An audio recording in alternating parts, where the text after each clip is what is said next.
Bible. Ayan, maganda na yung topic natin tungkol sa bagong tipan. Bagong tipan. Ayan. Kita nyo yung Bible natin. Meron tinatawag tayo bagong tipan, no? Yung bagong tipan, yan yung nagmula doon sa isinulat ng apostol sa Mateo. Yan, Mateo hanggang Revelation. Yes, right. Sino wala Bible? Bibigyan ko, taas ang kamay. Richard, ayan, nauna si Richard eh. Yung wala ng Bible, taas ang kamay. Yung walang Bible, New Testament. Ayan. Rod, meron tayo New Testament, Rod, no? Ganito. Bigyan ko yung walang Bible, taas ang kamay. Kung gusto nyo, punta kayo kay Rod. Bigyan kayo. Bigay na lang muna, Rod. Hallelujah! Yes. Ito namang makapal na Bible na to, ang tawag dito, ito ay Old Testament at New Testament pinagsama. Ayan. Okay, itong Old Testament, yan yung mula sa Genesis Yes. hanggang Lakias. Malakias. Pero itong Old Testament, meron ditong unang aklat. Ang pangalan nito ay Genesis, Exodus, Leviticus, Numbers, Bilang, at saka Deuteronomy. Yung unang 5, andyan yung tinatawag na kautusan ni Moses. Para lang malinaw tayo kasi yan ang pupuntahan ng ating topic ngayong araw. Ayan, si Nanay Pachi, halika, dito ka. Ayan. Bagong tipan at saka lumang tipan. Okay, Bible natin, bagong tipan, lumang tipan. Yung susunod naman dyan sa unang 5, isinulat ng mga propeta. Okay, ang nakalagay naman dyan, ang title niyan, after ng Deuteronomy, after ng unang 5 na tinatawag na aklat ni Moses, nandyan yung mga kautusan, mga panuntunan sa pagsamba, mga batas ng Israel, kasi ang Israel ay isang theocratic country. No, ngayon hindi na sa panahon ito. Parliamentary democratic na sila ngayon. Iba na sila. Okay, susunod sa Deuteronomy, ito yung pinabanggit sa Bible na ang mga aklat na isinulat ng mga propeta. Yes. Si propeta Josue, propeta saan pa sumunod ito? Samuel. Aklat ni propeta Job, aklat ni propeta Samuel, lahat ng mga sinulat na yan hanggang sa aklat ng awit, hanggang sa pinakadulo, propeta Malakias. Okay, para mas maintindihan natin ang Bible. Lagi ko sinasabi sa inyo, ang Bible na to, kaya tawag natin dito sa ating ginagawa every Monday, Bible Study. Para mapag-aralan natin ang Bible, maintindihan natin, malaman natin. Okay, ngayon, nasaan na ngayon tayo rito sa tatlong aklat na to? Ayan, yan ang papasok ngayon sa pag-aaral natin. Hindi mo pwedeng paghalu-haluin yan kasi makukonfuse ka dyan. Kaya ngayong umagang ito, at nito pang mga nakarang araw, ating tutuklasin. Nasaan panahon tayo ngayon? Tayo ba'y nasa lumang tipan? Tayo ba'y nasa ang panahon ngayon? Una natin basahin ang Hebreo 8. Umpisahan natin sa 7. Kaya pabasahin natin kay Soseng, malinaw yung kanyang laptop Yes, Hebreo. Hebreo 8. Teka kay Soseng ha. Hebreo 8. Unahin ko muna yung 13. Hebreo 8:13. Pero babasahin mo, umpisahan mo sa 7 kay Soseng. Ako muna, didiinan ko lang yung 8:13. Yeah. Nang sabihin ng Diyos ang tungkol sa bagong tipan, Yeah. Pinawalang bisa niya. pinawalang bisa na niya ang unang tipan. At anumang nawawala ng bisa at naluluma ay malapit ng mawala. Okay, hindi ako nagsasabi na kasi pagka sinabi, wala ng mga pinagtuturo mo naman, kung saan mo nakukuha ang invento yan eh. Lahat ng ating pinag-uusapan dito, makikita natin nakasulat sa Bible. Yeah. Hindi tayo gumagamit ng Hebrew, ng Greek, ng Latin, ng Tagalog. Very plain and simple. Okay? Para maintindihan natin lahat na nakikinig ng salita ng Diyos. Okay? Kaya Jose, pakiumpisa mo na yung 7 para balikan natin. 7. Kung walang kakulangan ang unang tipan.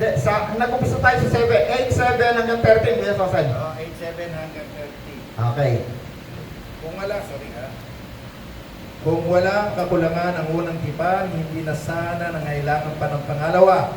Ngunit nakita ng Diyos ang pagkukulang ng kanyang bayan at sinabi niya, darating ang mga araw, sabi ng Panginoon, nagagawa ko ng bagong kasunduan sa Israel at sa Huda. Hold. Kaya sa sir, ha? Darating ang panahon, Gagawa. di na nung ayaw, kasi yung verse na yan.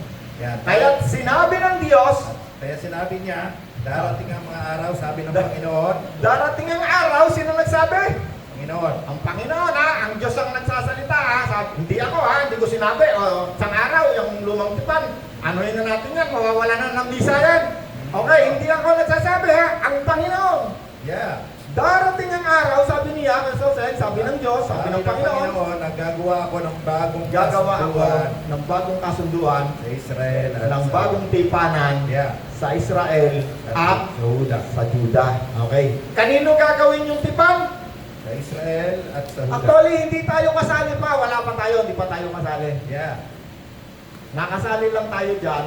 Ang tipan na yan ay gagawin ng Diyos para sa Israel at sa Juda. Bakit Israel at Juda? Kasi nung panahon na yan, yung bansang Israel, nung sinulat yan, nahati yan sa dalawa, parang North Korea, South Korea, kaya Israel at saka Juda. Yes, that's right. Ang capital city ng Juda, Jerusalem. Capital city naman ng Israel, Samaria. Yan. Dapat alam mo yan, historical, dapat alam mo yan. Pag hindi mo alam yan, magkakaroon ka ng konting kalituhan.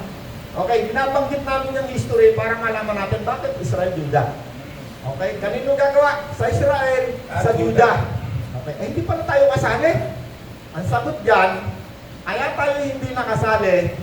Okay, babasahin natin ang verse niyan. Sa Roma 11:25. Bakit hindi tayo kasali? Hindi pa tayo kasali noong mga panahon na yan. Yes. Okay, sige, kaya sasay. 11:25. Roma 11:25. Sabi, kaya ko binabasa to, para magkaroon ng kaagarang tugon ng ating mga kaisipan, bakit sa Israel siya gagawa ng tipan Yes. na bago? Yeah. No? Okay, sige, kaya sasay. Mga kapatid, isang hiwaga ang nais kong malaman ninyo upang hindi maging mataas ang palagay ninyo sa inyong sarili. Hold! Kaya sasay. Okay.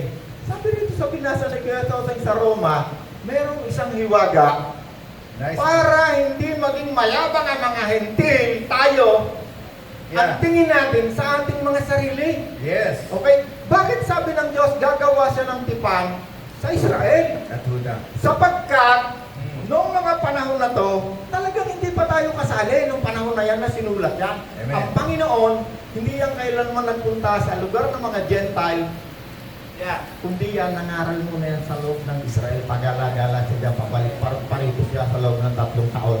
Okay. Ito ngayon, isang hiwaga ang nais kong malaman nyo upang hindi maging mataas ang tingin ninyo sa inyong sarili. Kasi marami ngayong mga Gentile believer, mga Kristiyano, hindi na nila kinikilala yung mga Hudyo. Yes. Sila na raw yung modernong Hudyo ngayon. Nanipansin no? Naglalagay sila ng mga belo ng Hudyo, nagdadaos sa mga pista ng Hudyo, etc. Sila na raw yung Hudyo. Okay. Alam nyo bakit itong mga Hudyo na to, hanggang sa ngayon, hindi sila kumikilala kay Kristo. Tuloy mo, Kuya Sote. Ang pagmamatigas ng Israel Ang pagmamatigas ng bansang Israel ay pansamantala lamang. ay pansamantala lamang. Tatagal lamang iyon hanggang mabuo na ang takdang bilang ng lahat ng mga hentil na lalapit sa Diyos. Iyon ay tatagal lamang hanggang hindi nakukumpleto, tumatanggap ang kumpletong bilang ng mga hentil na lalapit, tatanggap, sasampalataya sa Diyos. Amen. Okay. Itong mga Hudyo na to, sa mga oras na to, hanggang sa mga oras na to, sila ay nakatalikod sa Diyos. Kaya pag pumunta ka roon sa Israel, doon sa mismo, sa bansang Israel, 4 times ako nakarating doon eh. Manood ka sa mga YouTube eh, may mga nagpipreach doon, makikita mo, maya-maya, dunuduraan, binabatukan, sinisipa. Hindi nila tinatanggap doon si Kristo. Bakit? Merong isang hiwaga na sinasabi rito para hindi tayo magmayabang. Ang kanilang pagtalikod sa Diyos hanggang sa mga oras na ito ay pansamantala lamang hanggang hindi nakukumpleto ang bilang ng mga hintil na sasampalataya kay Kristo. Kailan makukumpleto? Kaya nga maraming nangangaral sa buong daigdig. Kuya Soseng, ako halos karamihan, nangangaral. Bakit? Sapagkat hinahanap ng Diyos ang kaukulang bilang ng mga hentil. At kapag ito'y napuno na, itong mga supposed to be na ginawa ng Diyos ng bagong pakikipagtipan, sila'y haharap kay Kristo.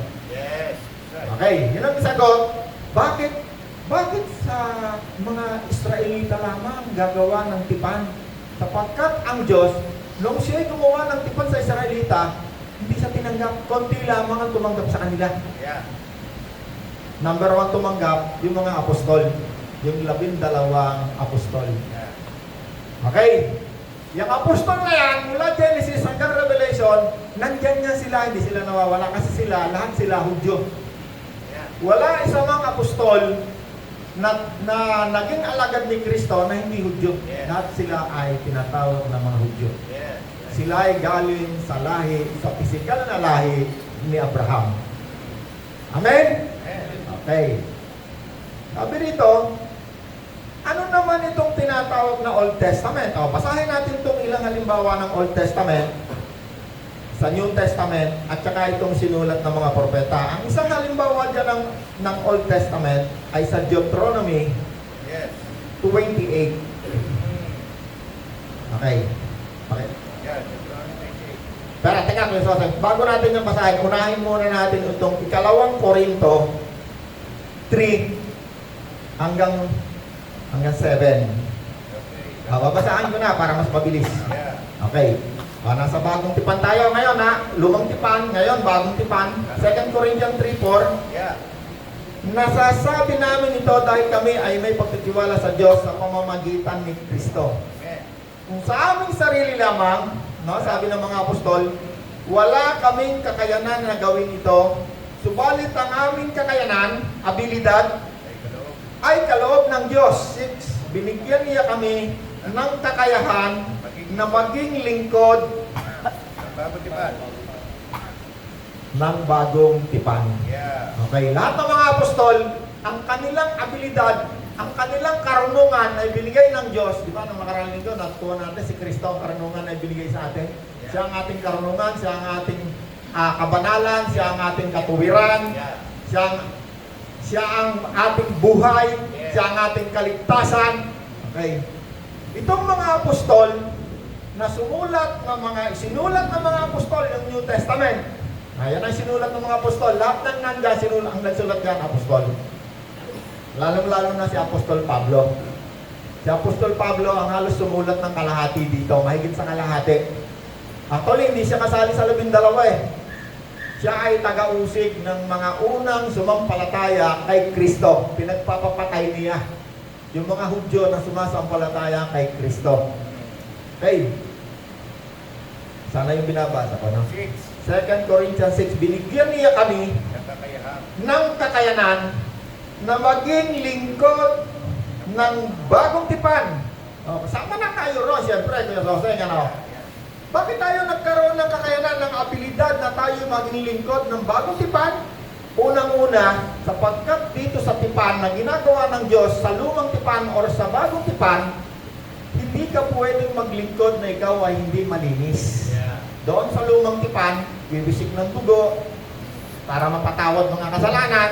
Pero ang gumagawa lang noon, yung mga priest, dakong banal, dakong kabanal-banalan, ang nakakapasok lang doon sa kabanal-banalan, yung high priest. Doon naman sa dakong banal, mga priest, mga Levita, mga lingkod. Dito naman sa bagong tipan, no? Doon sa lumang tipan, pag ikaw ay naglingkod, pumasok ka doon sa kabanal-banalan, mamamatay ka pag may natagpuan sa iyong karumihan o kasalanan. Bakit naman tayo ngayon nakakapaglingkod tayo sa Diyos, sa buhay na Diyos? Meron tayong verse na nakarang linggo eh. Sapagkat ang Espiritu ni Kristo ang lumilinis sa ating mga kaisipan, budhi, kaluluwa. Kaya tayo ngayon ay nakakapaglingkod sa buhay na Diyos. Okay, may verse tayo na. Nanay Pachi, ikaw pa nga bumasa, di ba? Ang Diyos ang naglilinis. Anong verse yung binasa natin ngayon? Nakaraan linggo natin verse yun eh. Ang dugo ni Kristo ang naglilinis sa ating mga kasalanan. Okay, Hebreo 9:14, balikan natin konti. Higit ang nagagawa ng dugo ni Kristo sa pamamagitan ng walang hanggang Espiritu, inialay niya sa Diyos ang kanyang sarili bilang handog na walang kapintasan. Yes. Ang kanyang dugo ang lumilinis sa ating mga budhi sa mga gawang walang kabuluhan upang tayo ay makapaglingkod sa Diyos. Hallelujah. Okay. Itong mga lingkod na ito sa bagong tipan, nilinis. Kaya sila nagkaroon ng abilidad na makapaglingkod sa bagong tipan. Dahil kay Kristo, dahil sa inialay na dugo ni Kristo. Ay, itutuloy ko lang to, maganda to sumunod dito 15. Kaya nga, si Kristo ang tagapamagitan ng bagong tipan. Na meron kang verse namin, so sige, basahin mo, tuloy mo. Kaya kasi Kristo ang tagapamagitan ng bagong kasunduan at tipan sa pamamagitan ng kanyang kamatayan, ibinatawad ang paglabag ng mga tao nang sila'y nasa ilalim pa Ng lumang tipan. tipan. Dahil dito, nakakamta ng mga tinawag ng Diyos ang walang hanggang pagpapala. makakamta ng mga tinawag ng Diyos ang Walang hanggang pagpapala. walang hanggang pagpapala na kanyang pinangako. Yes. O sino sa inyo may gusto ng walang hanggang pagpapala ng pangako ng Diyos? Yes.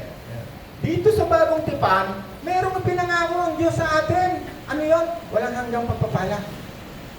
Dito sa bagong tipan, merong pangako ng buhay na masagana, buhay na walang hanggan, buhay na masaya, etc. Hindi katulad roon sa lumang tipan. Sabi nga ni Jeremiah, ito ang plano ng Diyos sa inyo. Buhay na masagana, plan to prosper you, and not to harm. Sa Old Testament, merong plano sa mga Hudyo. Plano ng kasaganaan na talaga naman ginagawa yun ng Diyos sa kanila. Pero sa atin sa bagong tipan, sabi ni Jesus, ito ang ginawa ko para sa inyo. Ginawa na! Tatanggapin na lang natin. Sabi ni Jesus, naparito ko upang tayo, mga tupa, ay bigyan niya ng buhay ganap, kasiya-siya, masagana, at buhay na walang hanggan. May buhay na walang hanggan sa New Testament, ano? Sa Old Testament wala eh. Hindi. No? Wala ang pangako ng buhay na walang hanggan eh. Pero dito sa bagong tipan, mayroong ultimate blessing. No? Ibinuhos ang masaganang pagpapala. Okay.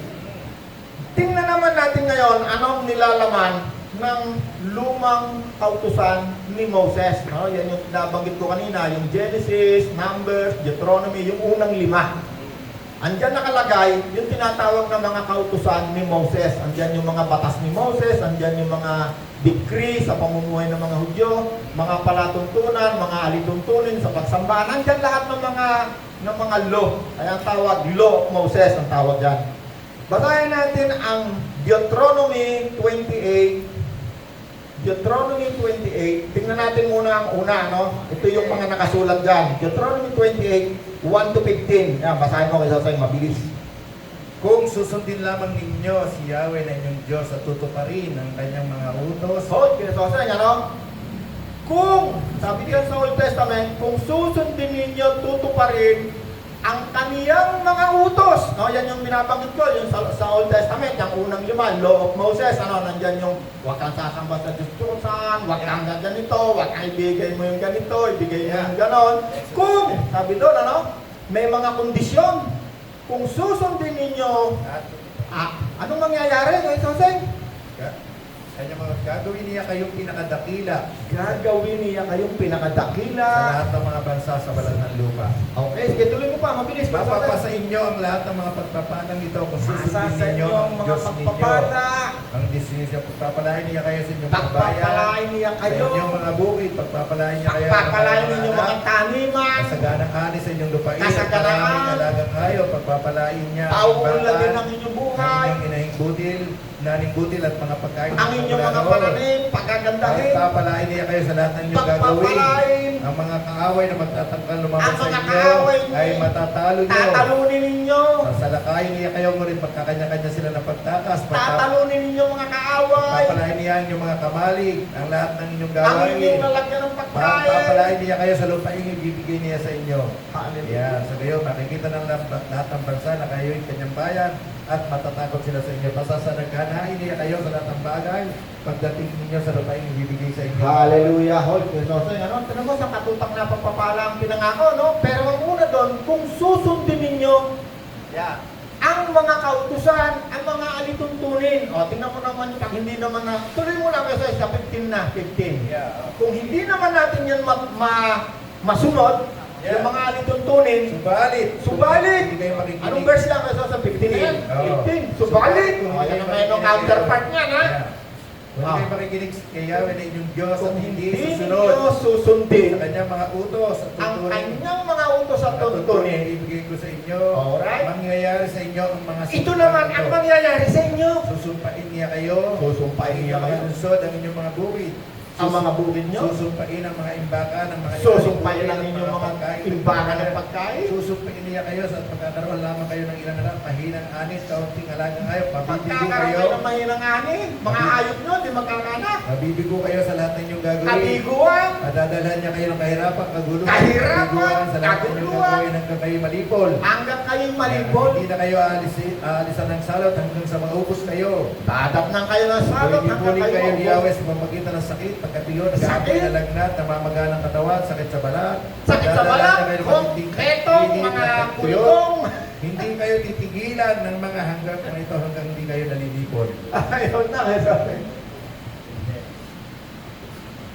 Tinan nyo, ano? Alam na naman yung pagpapala, sabi, kung ikaw ay pupunta rito sa Old Testament, yung mga alituntunin dyan, kung susundin mo, sabi niya, pagpapalan nyo. Pero pag hindi mo nasunod, daratnang ka ng samot-saring dilubyo. Yeah. Mga sumpa. Sumpa ng kahirapan, sumpa ng sakit, sumpa ng yung pagkain mo, magkakaroon ka ng mga kulong sa balat, lahat na sumpa gagako sa'yo. Kaya marami na yung tao nandyan eh. Yeah. Maraming tao sa panahon ito. Nandiyan dyan, at sumpa na yan. Sila makaroon sa kahirapan. Kasi, ang tinuturo sa kanila ng mga nagtuturo ngayon, yung Old Testament, yung New Testament, pinaghahalo-halo nila.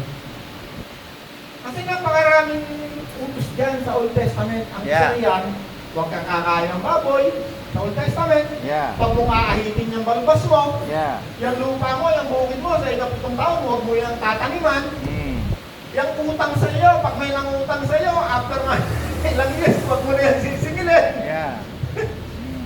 Napakarami riyan sa Law of Moses, napakarami riyan kautusan na hindi kayang sundin inuman. Asama na riyan yung mga alaga mong hayop, pag ikaw ay nag-alaga ng hayop, yung ika-10 na anak ng hayop mo, bibigay mo rin sa templo. Hindi yung tinatawag na tithing. Yeah. No, yan ang chinichani ngayon, no, ano eh. Dadalhin ka lang sa Old Testament eh. Yeah. Tuturo sa iyo yan, chachani sa Old Testament yan, ilalagay yan sa New Testament. Okay, pupunta tayo dyan. Tutuklasin natin yan kung totoo nga ba. Si Melchizedek eh. Hindi naman sinabi si Melchizedek eh. Walang pinagmulan. Ang sabi lang sa Bible, Hindi natala. ang pinagmulan. Katulad ni Melchizedek. Kasi marami silang focus dyan eh. No? Dahil nung panahon na yon, ang lingkod sa templo, kailangan galing ka lamang sa isang lahi. Levita. Si Melchizedek, hindi siya galing sa lahi ni Levita, pero siya ay isang pari. Yeah. At bukod sa siya ay pari, isang pa siyang King. king. Bihira yung gano'n eh. Kasi yung biyanan ni Abraham, priest din siya ng mga panahon na yan sa malayong lugar. Moises. Pero, yung biyanan ni Moses, Si Jethro. Jethro, isa siyang priest sa isa kanyang lugar, pero Midian. hindi siya king. Yeah. Okay, hindi siya sinabi na susunod. Ano ang nangyari doon sa Old Testament? Sa Old Testament, pag nasulot mo, maraming panahon. Yes. Sa Kanaan, protection, Yeah. etc. Mm. Pero meron yung, pag hindi mo nasunod, merong dilubyo, may sumpa. May darating sa iyong mga sakit. May darating sa iyong curse. Yeah. Hindi tinuturo ng mga nagtuturo sa Old Testament eh. Yeah. Napakadelikado na ikaw ay maniwala doon sa Old Testament. Kasi sabi ng Bible, kapag ikaw naniwala dyan, yan ay gagamitin sa iyong pag-akal. Mm. Okay? Yung sumpa na yan, nakakatakot talaga yan. Pag nasandamukan na sumpa, nakakatakot eh. Paano ngayon niya? Kaya Roland, may sumpa pala. Yes. Alam na kung sino pumutol ng sumpa? Yes. Si Kristo. Yes. Galatians. Sabi ni Kristo, sige, gusto sa pakibasa mo. Galatians 3:13. Sige. Sabi dito sa Galatians 3:13, pinubos tayo ni Kristo mula sa sumpa ng kautusan ng siya'y sinumpa para sa atin. Ano ang kumontra dyan sa sumpa?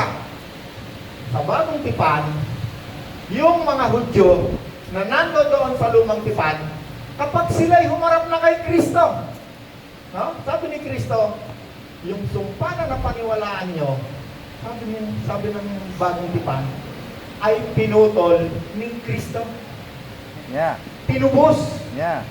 Sige, tapusin mo kayo sa Yeah, tinubos tayo ni Kristo mula sa sumpa ng kautusan ng siya'y sinumpa para sa atin. Sapagkat nasusulat, sinusumpa ang bawat ibinibitin sa punong kahoy. Hold, okay. Yung blessing na nakita natin kanina, Yeah. pagpapala, etc., biyaya, protection, pag hindi nagawa, may sumpa. Sumpa ng sakit, sumpa ng kahirapan, sumpa lahat ng dilubyo, sumpa nandoon. Ngayon, yung pagpapala na yan ay idiniretso sa bagong tipan, sa mga sumampalataya kay Kristo. Yes. Kaya si Abraham, naging ama ng lahat ng sumasampalataya sa Diyos. Amen. Amen. Kaya tayo naging mga lahi ni Abraham. Yes. At ang mga pangako ng Diyos kay Abraham Yes. ay tuloy-tuloy dumaloy dito sa bagong tipan Mm. sa pamamagitan ni Kristo. Yes. Pero yung sumpa, pinutol. Amen. Sino pumutol? Si Kristo. Amen. Sapagkat si Kristo ang kaganapan, ang katapusan ng kautusan. Romans Okay. 10:4. Roma. 10:4. Sige, pakibasa mo kayo sa Roma 10:4. Sabi nito. Roma. 10:4. Sapagkat Si si Kristo Kristo ang kaganapan ng kautusan. ang kaganapan, Ng kautusan upang ang mapawalan. kaduluduluhan, Yeah. sabihin kaganapan, naganap na. Yeah. No, kasi merong nagsasabi, Sir Roland, basahin mo itong verse na ito, hindi mawawala ng visa ang kautusan Hanggang kahit hindi- ang pudlit man. Hanggat hindi Di nagagawa. ba sabi, teka lang, hold ko. Yeah. Teka lang, para sabi. Para mahalaga to eh. Yeah. Kasi nung ako'y nagtuturo nito, aba, may kumontra sa akin galing sa Bible School. Aba, basahin mo ikato. Mm. Ni kudlit, Mm. ni isang sulat, hindi mawawala ng visa. Hanggang. Eh, teka muna ka ako. Pinuputol mo eh. Oh. Tuloy mo pa. Kasi Tuloy pinutol mo. na eh. Hanggang doon na lang eh. Pag hindi mo alam ang Bible, yari ka talaga. Mm. Bayo nga naman pala, no? Hindi naman pala pwede nga mawala yung Old Testament kasi hindi mo mawala ng visa eh. Ituloy mo ako kasi pinutol mo eh. Ikaw talaga ako, nagbabasa ako ng Bible eh. O, tuloy mo kayo, Soday. Yan ang katuluyan yan eh. Hanggang Hindi pa nagaganap ang lahat. hindi nagaganap Ang lahat. ang lahat. Mm. Sinong gumanap? Si Kristo! Yung huli binasa ni Kuya Jose. Oh, Si yeah. Kristo ang kaganapan, Ng kautusan. ang kaduluduluhan ng kautusan ni Moses. Yes. Si Kristo ang pinakahuling-huling inihandog doon sa Yeah. krus. Yung kanyang dugo, yung ng kanyang daladala. Kasi yung high priest, yung pinaka-high priest na pumapasok sa kabanal-banalan, ang dala ng handog, dugo ng mga kung ano-ano, ng tupa, ng misa, ng kung ano-anong tupa, kung ano-anong Ayaw. uri ng dugo. Oh. Piniwisik niya yun. Tapos nananalangin siya para sa katatawaran ng kasalanan ng mga Yes. tao. Mm. Ngayon, dito sa atin, sa bagong tipan, Dugo ang luminom. ang ibinuhos, ang huling naglingkod ay si Kristo. Mm. Ang kanyang daladalang alay ay ang kanyang sariling dugo. Amen. Yon ang dugo na yon ang naglinis ngayon sa ating mga budhi, sa ating mga pag-iisip. Yes. Kaya tayo ngayon, si Rodrigo Bagayan, nakakapaglingkod yan ngayon sa Yes. bagong tipan. Amen. Hindi kailangan ni Rodrigo Bagayan ng templo para pumunta pa raw sa Israel para siya doon maglingkod at maging Yes. isang priest, no? Pare.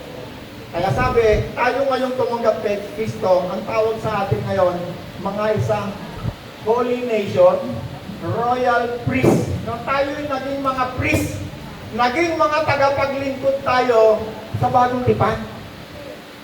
So si Rodrigo Pagayan, si Pastor Homer, si Kuya Soseng, si Pastor, at ang marami pang iba na tumanggap kay Kristo na nagbabahagi ng kabutihan ng Diyos sa buhay niya, ang tawag sa kanya ay lingkod sa bagong tipan. Amen. Hallelujah! Yes. Kaya natututunan tayo? Amen. Okay.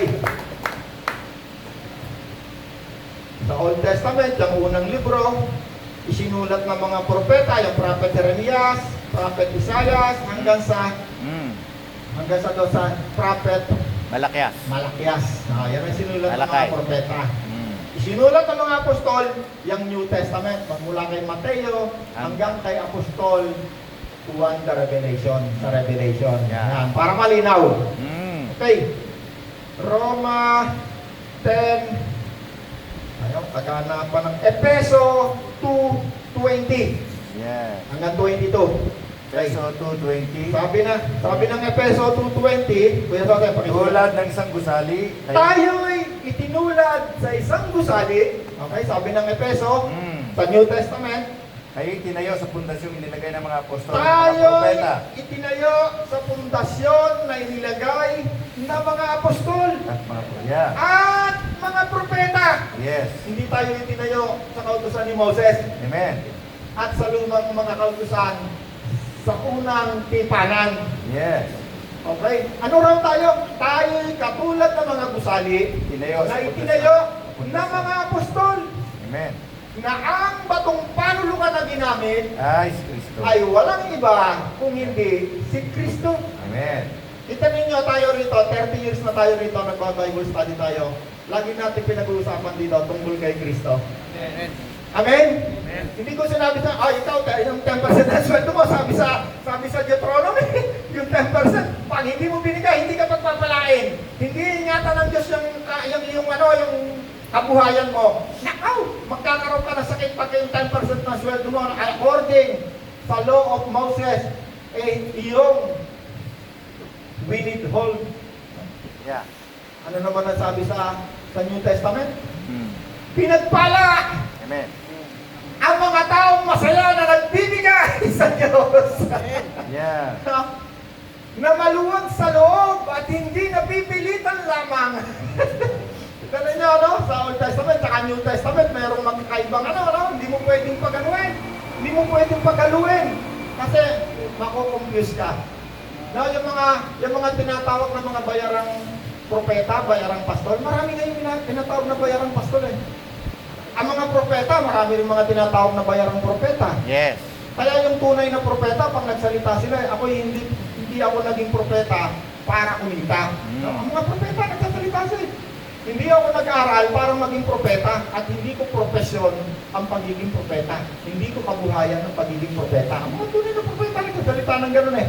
Mm. Ang mga pastor ngayon, maraming pastor, nagpapastor dahil para sila mabuhay eh. Para sila kumita. Para sila yung makakolekta kasi unang nilang ituturo dyan, ikaw Edwin yung 12% mo, akin yan. Although, marami pa rin ngayong pastor na tunay. Hindi nagtuturo ng pangulekta ng pera sa isang dukha. Makawa-awa. Ang Diyos kasi, pag yan mga tupa ng Diyos, yan ay sinaktan mo, pinalo mo, tinurot mo, pinagsamantalaan mo, mortal sin sa Panginoon yan. Bakit? Tayo ang alaga ng Diyos. Yeah. Tayo ang tupa ng Diyos. Tupa. Yeah. Na kanyang Tayo ay inalagaan. kailangan pakainin ng Diyos, hindi para tayo ay pagtrabawin ng mga walang iyang propeta, ng mga walang iyang pastor. Nawawalang iya ko tuloy ang pastor. Talaga maraming walang iyang pastor eh. Talaga marami. Isipin mo kawawang mga tao eh, naghanap buhay, parang mag-iingat nakabuhay, ka. kukunin pa yung sweldo. Tatakutin pa. Tutumpay ka ng Diyos. Gusto mo pagpalain ka? Yung 10% mo, kakalimutan. Hindi pwedeng kulang. Hindi nila alam, pag sinunod nila doon sa lumang tipan, at kulang. No, pwede naman talagang maniwala ka eh. Pwede ka talagang maniwala. Kasi yun ang nakasabi rin eh. Kung susundin mo, Yeah. ang mga kautusan ni Moses ng buong-buong, sabi niya, pagpapalain ka. Pero kapag yan ay nagkulang, sabi niya, ikaw ay susumpay. Yan ang hindi tinuturo ng mga bulang propeta. Ang tinuturo lang nila, yung pag ikaw ay sumunod sa kautusan ni Moses doon sa ikapo, ikaw ay pagpapalain. Pero yung sumpa, hindi na tinuturo yun kasi takot sila eh. takot silang ituro kasi matatakot yung tao. Matatakot yung tao. Yeah. Amen? Yes. Hindi ko pinipigilan kayo magbigay, ha? Ako, nakaalpas ako dito sa lumang tipan, pero lalo akong pinagpala ng Diyos, lalo akong nagbigay, lalo akong naging masaya, lalo akong naging pinagpala ng Panginoon. Bakit? Nakaalpas ako. Yes. Sabi ng Panginoon, ang katotohanan, yan ang magpapalaya sa inyo. Yeah. Pero lang, invento mo lang ba yung mga verse? Lahat itong binabasa ko sa inyo, verse, hindi pwedeng magkaroon ng conflict. Ang verse na nandito sa Bible, ang Bible na yan, Old Testament, New Testament, sinulat ng mga propeta, walang conflict yan. Yeah.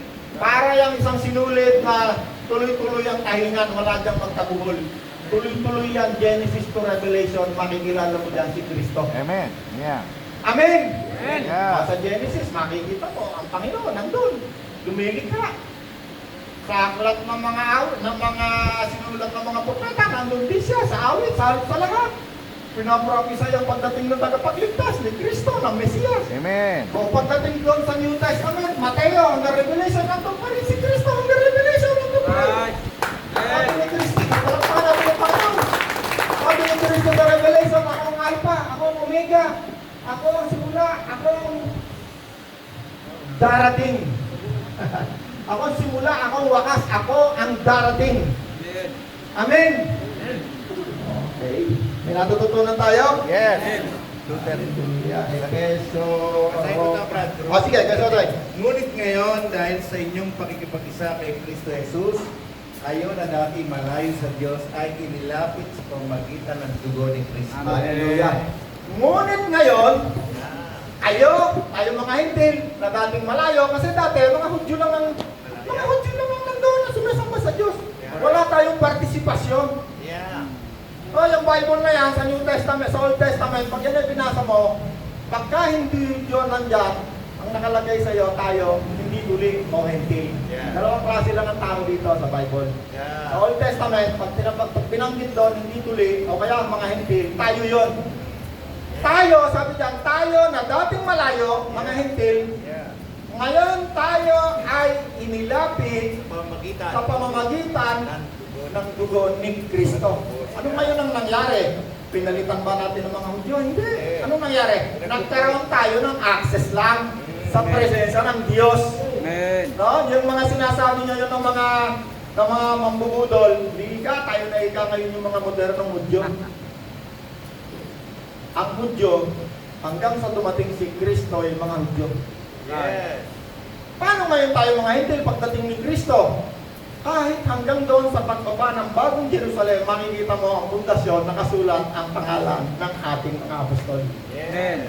At ang pangalan ng 12 lipi ni Israel. Yes. Sa pundasyon at sa mga pintuan. Ito sabi, dahil kay Kristo tayo kapwa makakalapit sa presensya ng Ama sa pamamagitan ng isang Espiritu sa mga intilatuyo. Hallelujah. Yeah. Dahil kay Kristo, Tayo'y kapwa. makakalapit na rin tayo ngayon sa Diyos. Dati hindi tayo makakalapit sa Diyos. At puwera tayo. Ang tawag sa atin, mga makasalanan, mga sinumpa, mga hintil, mga hindi tuli. Yan ang tawag sa atin. Pag hindi ka Hudyo. Wala ang pangalan mo dyan sa Bible na yan. Hindi tayo kasali. Dati. Pero ngayon, dahil kay Kristo, sila na dating malayo, tayo nilapit sa pamamagitan ng dugo ni Kristo. Pamamagitan ng pagkamatay ni Kristo sa krus. Kung ikaw ay naniwala, sumampalataya doon sa ginawa ni Kristo, ikaw ngayon ay binigyan ng Diyos ng access sa Kanya. Yeah. Makakalapit na tayo ngayon sa Diyos. Amen. Kaya ngayon tayo, nakakapanalangin na tayo. Kahit saan tayo naroon, pwede tayong lumapit sa Diyos. Pwede nga natin siyang tawagin eh. Amen. Ang unang tinuro sa atin ng Kristo lumapit tayo sa Diyos tawagin ninyo ang inyong Ama. Yes. Abba, Father. Yes. That's right. No? Kaya ngayon nakakatawag na tayo sa Diyos. Ama kong Diyos. Yeah. Meron na tayo ngayong access. Amen. Dati wala. Bakit? Sabi ni Kristo, walang sino mang makakapunta sa Ama kundi sa pamamagitan ko lang. Walang access ang lahat ng tao. Yun lamang mga Hudyo. Yun lamang mga nandun sa templo sa pamamagitan ng kanilang mga pari. Yes. Yung mga pari lamang ang nakakapanalangin para sa kanila. Amen? Amen. Hallelujah. Pumunta naman tayo. Hebreo. Ayan, 9:14. Ayan, nandun na, luminis. Oo. Nagkaroon tayo ng biyaya. Sabi ko sa Hebreo 9:15. Kaya nga, si Kristo ang tagapamagitan ng bagong tipan sa pamamagitan ng kanyang kamatayan sa krus, pinatawad ang ating mga kasalanan, paglabag ng mga tao nung tayo'y nasa ilalim pa ng lumang tipan. Okay, kung ikaw ay isang Hudyo, nung ikaw ay nandun pa sa lumang tipan, pinatawad ka na. Okay, kung Hudyo ka man, kung Hentil ka man, kasi ang mga Hudyo ng mga panahon na yan, nag-evangelize din yan. Kaya nga sinabi nila sabi ng Panginoon, woe to you, nilalakbay ninyo mga karagatan at mga ilog. Makahikayat lamang kayo ng isang hintil na sasampalataya sa inyong pananampalatayang Hudyo. Yes. At pagkatapos ay gagawin ninyo siyang mas masama pa kaysa sa inyo ng parusahan sa impyerno. So, kahit nung panahon pa ka na yan, nag-evangelize sa mga Hudyo na yan. Tama. At pag ikaw ay na-evangelize niya, yan ang mas ma-extreme yan. Pag na-evangelize yung mga Gentile na naging mananampalatayang Hudyo. Yeah. Extreme. Hindi na yung bibitaw. Yan yung mga pumapatay. Kasi nagkaroon sila ng malaking investment. Hindi nila na ma-withdraw. Kasi pag ikaw ay Jew, automatic yan, 10% ng kita mo. Kailangan pupunta yan doon sa bayan. Kasi theocratic nung panahon na yon. Yung kanilang bansa, meron silang tinatawag, kumbaga sa atin ngayon, meron tayong tinatawag na batas na konstitusyon. Saligang batas natin. Itong mga Hudyo na to, yung law na yan ang kanilang konstitusyon. Yes. Hanggang sa mga oras na to, meron pa rin mga bansang theocratic, yung mga Muslim. Pagpunta ka dyan sa Afghanistan, punta ka dyan sa Iran, theocratic yan. Ang ginagawa niyang batas, hindi yung batas na katulad natin na ginawa ng tao. Itong batas na ito, sa unang 5 libro ni Yes. Moses. Yeah. Pag ikaw ay nagnakaw, putol kamay mo. Pag nang-rape ka, babatuhin ka doon sa plaza. Yeah. Pag pumatay ka, puputulin ang ulo mo doon sa plaza. Yeah. Kaya hindi maintindihan niya ng Western world kasi sabi nila, nako, makaluma kaya yung batas nimo. Yung Yeah. batas na yon, yun ang talagang luma. Oh. Yun ang batas ni Moses na ginagamit nila hanggang sa mga oras na to Yes. sa pamamalakad ng kanilang gobyerno. Yeah. May naunawaan kayo? Yes. Yeah. Nakakaintindi. Marami nakakaunawa, ano? Dapat ninyong maunawaan. Bakit? Ayaw mo man ang gusto mo, nandyan tayo. Amen. Ang tilang kasali dyan, kung ikaw ay hindi sumampalataya kay Kristo, hindi ka kasali dyan. At hindi mo yan maunawaan. Yeah. Kasi ang Bible, maunawaan mo lang yan kung ikaw ay tumanggap kay Kristo. Amen. Ang unang hakbang para maunawaan mo yung Bible, number 1, kailangan tanggapin mo si Kristo. Amen. Hingi ka ng tawad sa iyong mga kasalanan. Yeah. Pag ginawa mo yan, yan ang unang hakbang, tuturuan ka ni Kristo. Sa pamamagitan ng walang hanggang espiritu, Amen. Yeah. spiritual. No? Kaya sabi rito sa bagong tipan, ito'y hindi katulad ng kautusan. No? Basahin natin ang 2 Korinto. Yeah. 2 Korinto 3. Sabi dito sa 6, Bigyan niya kami. binigyan niya kami ng kakayanan ng maging lingkod ng bagong tipan. Isang kasunduang hindi ayon sa kautusan na nakasulat, kautusan ni Moses, kundi ayon sa Espiritu. Sapagkat ang kautusan na nakasulat, Ay nagdudulot. ito'y nagdudulot ng kamatayan o sumpa. Ngunit. Ngunit ang Espiritu, Ibigay mo. ito'y nagdudulot ng buhay. Amen. Pag tinanggap mo si Kristo, ang unang-unang ibibigay niya sa iyo, life, buhay. Bakit sabi ni Kristo, ako yung buhay. Amen. Dati tayo'y patay. Ang tawag sa Bible tayo, minsan tinatawag tayo mga patay. Yes. Wala tayong connection sa Diyos. Para tayong ilaw na merong ilaw pero patay, hindi connected. Yes. Sa oras na tinanggap mo si Kristo, magiging katulad mo ilaw. Magkakaroon ka ng liwanag. Amen. Yung buhay mo ay magliliwanag.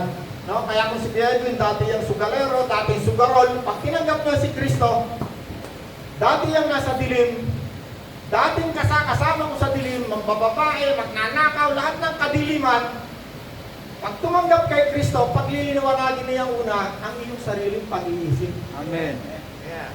Sasabihin sa iyo ng Espiritu Banal, mabuti, Edwin, masama magsigarilyo, masisira katawan mo. Mawawalan ka ng 10 piso kada isang segundo lang. Na wala pang isang minuto na nakawang ka ng demonyo. I-expose sa'yo ng liwanag ang dilim. Yes.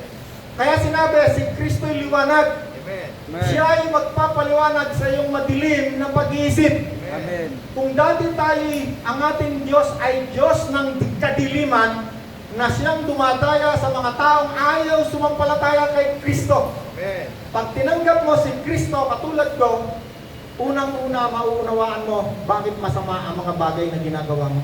Yes.